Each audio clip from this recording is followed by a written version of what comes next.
Crash. Eu nunca vi um único ser humano que nunca jogou um jogo sequer seu. A franquia do marsupial da Naughty Dog conquistou e continua conquistando o coração de pessoas pelo mundo inteiro, tendo seu jogo mais atual sendo Crash Bandicoot It's About Time.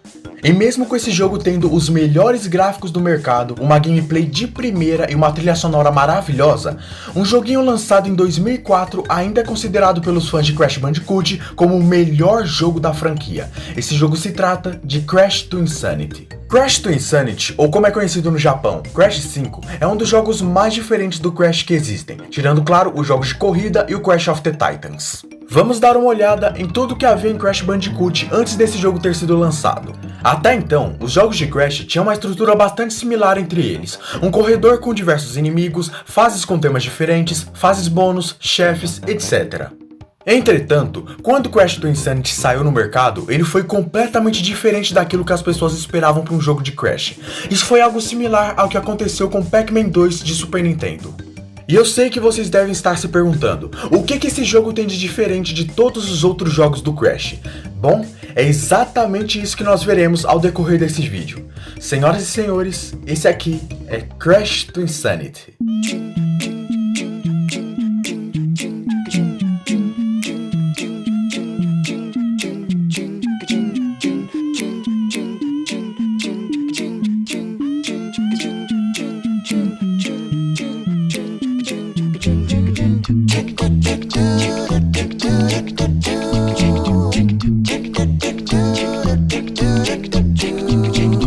Crash to Insanity foi lançado em 2004 para PlayStation 2. Como foi dito antes, Crash sempre foi uma série de jogos com uma estrutura bem simples. Anda por um corredor, mata uns bichos, termina a fase, vai para a próxima, etc.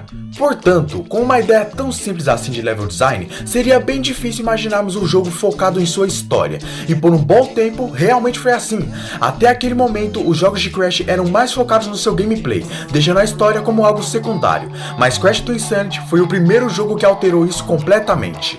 A primeira coisa que você vai perceber logo de cara vai ser que a gameplay mudou. Ao invés de corredores, o jogo nos apresenta um mundo completamente aberto que pode ser explorado livremente pelo jogador. Os cenários contêm segredos, easter eggs, armadilhas e esses diamantes aqui, mas depois eu falo deles. Como esse jogo é em mundo aberto, ele não se estrutura mais da forma de fases, como eram nos jogos anteriores. Agora, ele se estrutura na forma de capítulos, ou segmentos como alguns gostam de falar. Eu vou dar um exemplo. Crash segue Cortex até um cenário do mapa e eles acabam lutando. Depois disso, eles caem em uma espécie de subterrâneo e acabam um segmento. Aí depois começa outro segmento, só que dessa vez deles no subterrâneo passando por uma parte. E aí quando essa parte acaba, começa outro segmento e assim por diante, até o jogo acabar. Ou seja, quando um segmento acaba, outro segmento começa. Pra ser sincero, eu gostei bastante dessa nova ideia. Ela ficou ótima e combinou perfeitamente com o jogo. Você logo vai perceber que os controles também mudaram, não completamente. O Crash ainda dá barrigada, gira e dá rasteira. Só que como a gameplay mudou, os controles também deveriam mudar. Agora, o Crash é bem mais pesado do que nos jogos anteriores. Os seus saltos são um pouco mais pesados do que nos jogos de PlayStation 1. Então, se você já tiver jogado os jogos anteriores sem jogar esse, você pode se sentir meio estranho jogando de primeira, mas com o tempo você se acostuma. Por falar em se acostumar, agora você vai ter que se acostumar com outra coisa. Cutscenes. A história do jogo é contada através de cutscenes, e elas são bem engraçadas pra falar a verdade. A primeira cutscene nos mostra o Dr. Cortex paralisando a Coco Bandicoot e pegando as roupas dela para assim fazer o Crash seguir ele pela fase, culminando em uma batalha contra o Doutor. As cutscenes são muito divertidas e elas deram um toque de comédia especial pro jogo, que nenhum outro jogo da série conseguiu ter. Isso significa que Crash to Insanity foi o primeiro jogo da série que acrescentou um elemento que existia de uma forma bem primitiva nos jogos anteriores: a comédia. No Crash 1, 2 ou 3, a comédia era de forma bastante sutil. Eram coisas como o Crash explodindo, o Crash congelando, etc. Já aqui, o humor é muito melhor dirigido e as cutscenes ajudaram demais nisso. Jogue esse jogo nos dias de hoje e tenta não rir com algumas dessas cutscenes. Eu te garanto que pelo menos um arzinho pelo nariz você vai soltar. Mas não são apenas as cutscenes que são divertidas. Tudo é divertido em Crash to Insanity. Por exemplo, os diversos puzzles que tem no jogo. Crash to Insanity é um daqueles jogos que você zera uma vez e ainda vai ter coisa pra tu fazer. Um bom exemplo que eu posso citar são aqueles diamantes que eu tinha dito antes.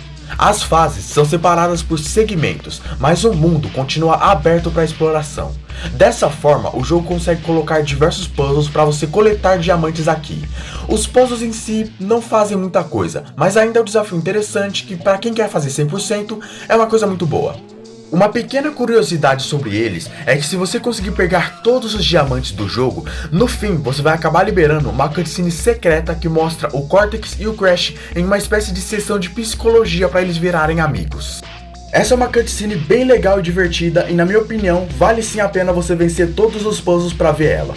Ou você pode simplesmente pesquisar por ela no YouTube. Mas você não vai fazer isso, né? Né? Seu safado. Outra coisa divertida aqui é sobre como a gameplay muda de uma hora pra outra. Tipo, em um segmento você tá jogando normal, aí no outro você tá passando por uma parte onde você e o Cortex estão brigando no formato de uma bola. Aí quando essa parte acaba, vocês ficam presos por um cristal e assim por diante. O jogo tá sempre nos trazendo mecânicas novas e diferentes à medida que os segmentos se passam, o que foi uma ótima ideia na minha visão. Quem jogou os jogos passados sabe muito bem que o Crash e o Dr. Cortex são inimigos, certo? Porém, Crash to Insanity tenta inverter essa situação, fazendo com que os dois se tornem amigos. O motivo disso ter acontecido foi justificado na história. Basicamente, haviam dois irmãos papagaios chamados Victor e Moritz que haviam vindo de outra dimensão com o objetivo de dominarem o mundo onde Crash vivia. Nessa situação, Cortex e Crash decidem unir forças para derrotarem os dois irmãos. Eu sei que tudo isso parece meio estranho de início, mas lá pro meio da história o jogo nos explica um pouco mais sobre isso, que eu vou explicar mais depois. A amizade de Cortex e Crash é muito bem explorada nesse jogo, principalmente pela gameplay. Existem certos momentos onde os dois precisam trabalhar juntos para cumprirem certas tarefas pelo cenário, e pelo contexto da história isso faz bastante sentido. Os dois precisam deixar as suas diferenças de lado para lutarem contra o mal maior, e isso é muito bacana.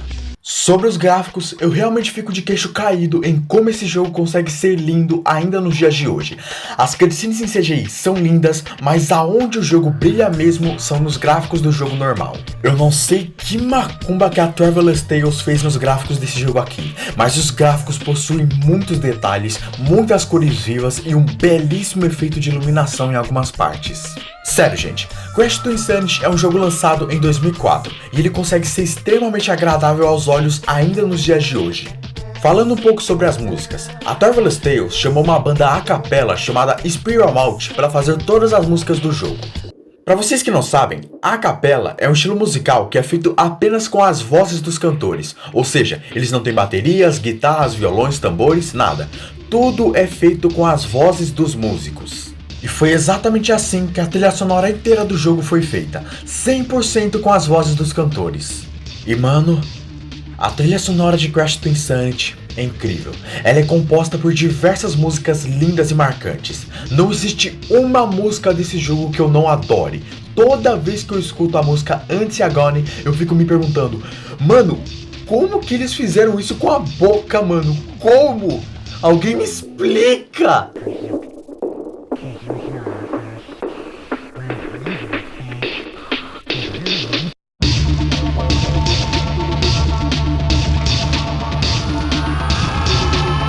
Elas são boas nesse nível. Eu procurei por outras músicas dessa banda aqui no YouTube e eu acabei achando algumas composições muito bonitas que eu recomendo vocês buscarem.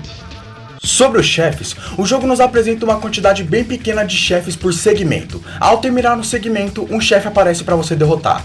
Eu vou ser sincero, eu adorei todos os chefes. Eles têm designs interessantes e bem compostos e nenhum deles acaba caindo naquele padrão chato de tipo cara grandão de 8 olhos.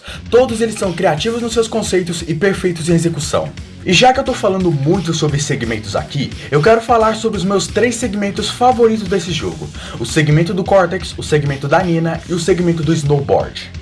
O primeiro é o segmento do Cortex. Nesse segmento, o Cortex anda por uma escola procurando pela sua sobrinha. A principal diferença que ele tem com relação ao Crash é a sua arma laser, que mira automaticamente nos inimigos, com você podendo dar pequenos tiros ou carregar um tiro a mais muito mais forte, gastando mais munição.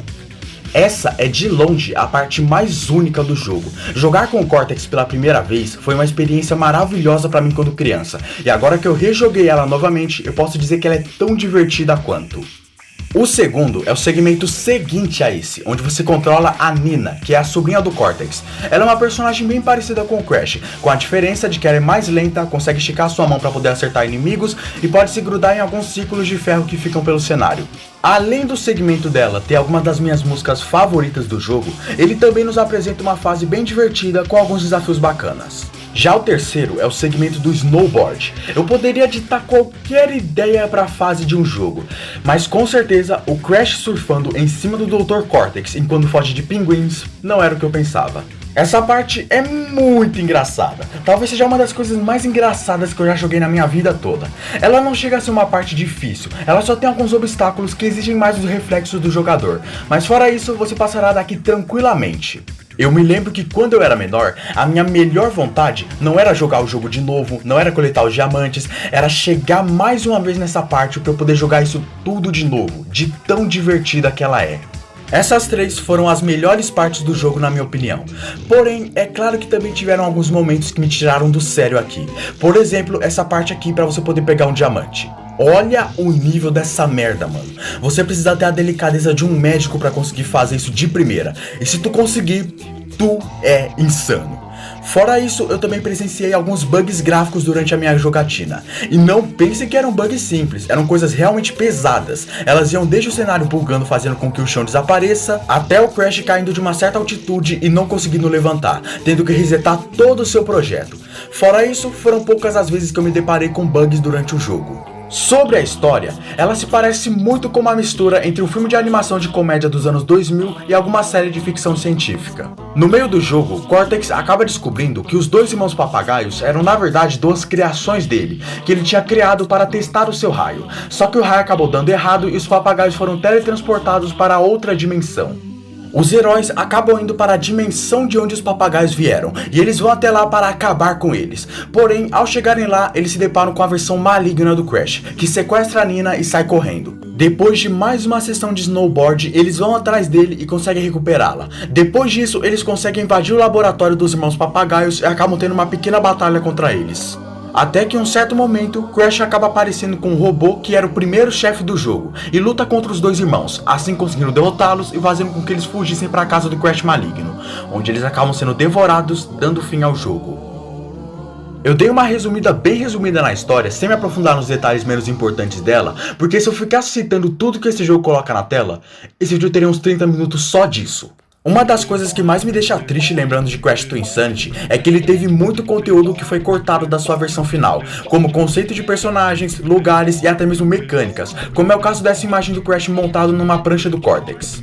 Eu fico me perguntando como que teria sido divertido se esse tipo de coisa não tivesse sido cortado e tivesse ido para a versão final. E durante essa análise, vocês devem ter percebido que eu dei bastante ênfase na palavra diversão. Sabem por quê? Porque Crash to Insanity é um jogo divertido. Simplesmente isso, mano. Os chefes são divertidos, as cutscenes são divertidas, os personagens são divertidos, a gameplay é divertida, a história é divertida, tudo aqui é extremamente divertido. Isso significa que às vezes o seu jogo não precisa ter a melhor lore, os melhores controles, as melhores vozes. Às vezes ele só precisa ser um jogo divertido, sabe? Crash to Insanity certamente não é um jogo com os melhores controles do mundo, a melhor história do mundo ou os melhores personagens do mundo, mas ele é de longe o jogo mais divertido que eu já joguei na minha vida toda.